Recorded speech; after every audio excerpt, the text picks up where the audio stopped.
இன்றைக்கி நம்ம கிச்சனில் பார்த்திங்கன்னா பாவக்காய் குழம்பு தாங்க அரைச்சி வைக்க போகிறோம்.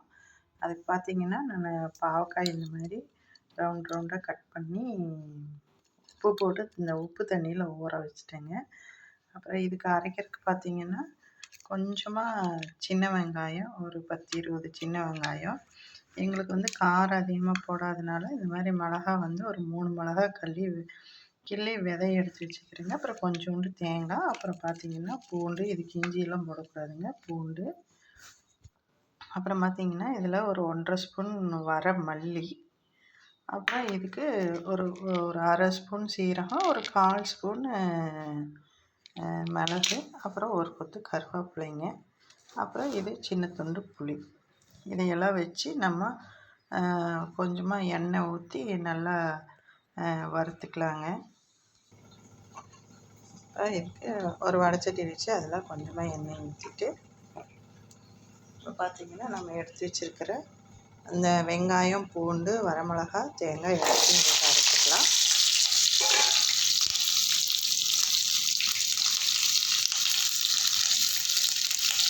கருவேப்பிலை,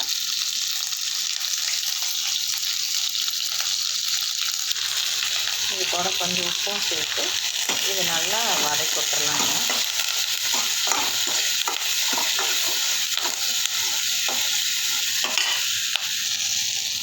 இது கூட இந்த எடுத்து வச்சுக்கிற சின்ன துண்டு புளியும் சேர்த்துக்கலாம்.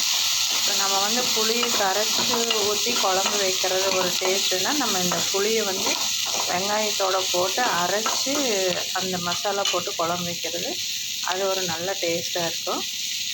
இப்போ வந்துட்டு வெங்காயம் நல்லா ஓரளவுக்கு பாதி கண்ணாடி பழத்துக்கு வதங்கிருச்சு. இப்போ இந்த டைமில் நம்ம வந்துட்டு இந்த வர கொத்தமல்லி சேர்த்துக்கலாம். நம்ம ஃபஸ்ட்டே சேர்த்தக்கூடாது, ஏன்னா கொத்தமல்லி வந்து கருகிடும். அப்புறம் இப்போ வந்துட்டு சீரகம், மிளகு எல்லாமே ஒன்றா சேர்ந்து வதக்கலாம். இப்போ பாருங்கள், வெங்காயம், அந்த பூண்டு, கொத்தமல்லி, சீரகம், மிளகு, கருவேப்பிலை எல்லாமே நல்லா நம்மளுக்கு வதங்கிடுச்சு. இதை ஆற வச்சு நம்ம இப்போ மிக்சியில் அரைச்சிக்கலாங்க. அரைச்சி ஒரு 2 தக்காளி இது எல்லாமே போட்டு தாளித்து விட்டு பாவக்காயம் போட்டு நல்லா வறுத்து நம்ம வந்து குக்கரில் தான் இன்றைக்கி குழம்பு வந்து தாளிச்சுட்டு விசிலோட போகிறோம். அப்போ வைக்கும்போது நம்மளுக்கு கொஞ்சம் இந்த வெங்காயம் பச்சை வாசனை இருந்தால் கூட அந்த குக்கரில் வைக்கும்போது நம்மளுக்கு அந்த பச்சை வாசனை போயிடுங்க. இப்போ இது நல்லா வதங்கிச்சு, ஆற வச்சு அரைச்சிக்கலாம். இப்போ அந்த அரைச்ச வெங்காயம், கொத்தமல்லி எல்லாம் மஞ்சத்தூள் சேர்த்து நல்லா நைஸாக அரைச்சி வச்சாச்சு.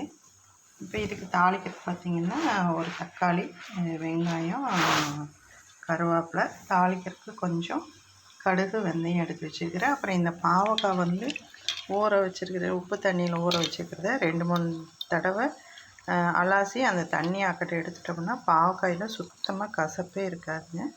இப்போ எடுத்துகிட்டு நம்ம தாளிச்சிக்கலாம்.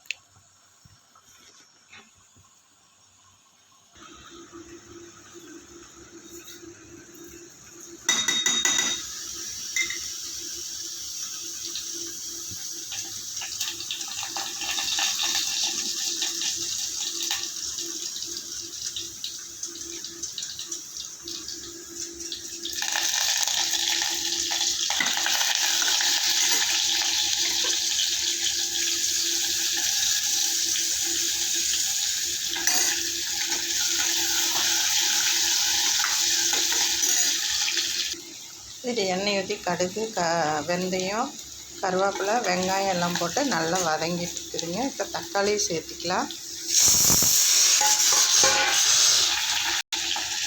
இதுக்கு கொஞ்சம் உப்பு, குழம்புக்கு தேவையான உப்பு. இப்போ நம்ம அலாசி வச்சுருக்கிற பாவக்காயை இது கூட சேர்த்துக்கலாம்.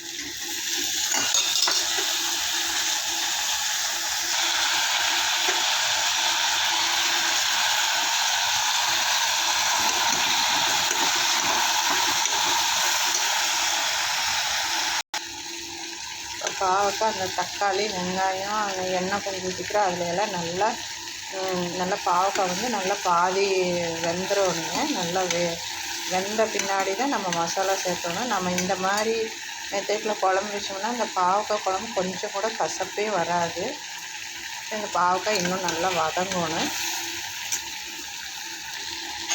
இப்போ பாவக்காய் வந்து நம்மளுக்கு ஓரளவுக்கு நல்லா பாதி வதங்கிருச்சு. இப்போ வந்து நம்ம மசாலா ஊற்றிக்கலாம்.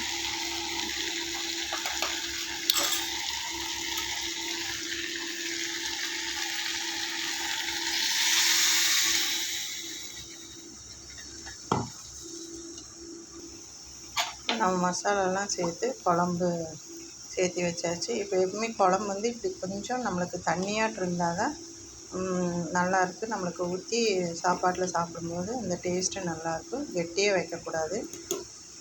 இப்போ வந்து நம்ம இதை ஒரு கொதி வந்தோடனையும் விசில் போட்டு மூடி வச்சு 2 விசில் விட்டு எடுத்துடலாம். அப்போ வந்து பாவக்காய் நம்மளுக்கு வந்து நல்லா குழஞ்சி வெந்துடும். அந்த குழம்பு வந்துட்டு பாவக்காயும் வந்துடும், குழம்பும் வந்துட்டு நம்மளுக்கு நல்லா இந்த கசப்பு தன்மையெல்லாம் போய் நல்லா டேஸ்ட்டாக இருக்கும். பாருங்கள், நல்லா 2 விசில் எடுத்துட்டோம். காயும் வந்து நம்மளுக்கு நல்லா வெந்து நல்லா குழம்பு வந்து அவ்வளோ டேஸ்ட்டாக இருக்குது. இந்த மாதிரி தண்ணியாட்டு இருந்தால் தான் குழம்பு நம்ம ஊற்றி சாப்பிடும்போது டேஸ்ட்டாக நல்லா இருக்குங்க. நீங்களே இந்த மாதிரி இந்த மெத்தடில் வச்சு பாருங்கள். குழம்பு நல்லா சூப்பராக இருக்கும். எல்லாமே அரைச்சி வச்சதுனால நம்மளுக்கு குழம்பு வந்து இந்த மாதிரி சூப்பராக இருக்குது. நீங்களும் வச்சு பாருங்கள். நன்றி, வணக்கம். தேங்க்ஸ் ஃபார் வாட்சிங்.